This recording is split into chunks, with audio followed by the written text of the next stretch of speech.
Let's make marshmallow sweet potato waterfall.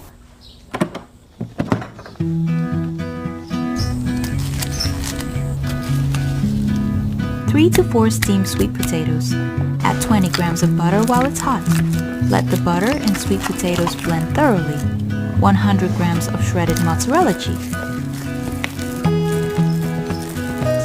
Mix well and place in baking dish. Smooth cover the surface with shredded cheese. Oven 190 degrees for 12 minutes. Marshmallows will expand.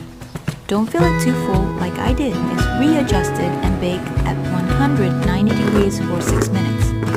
Marshmallow skin is crispy. It tastes sweet and delicious.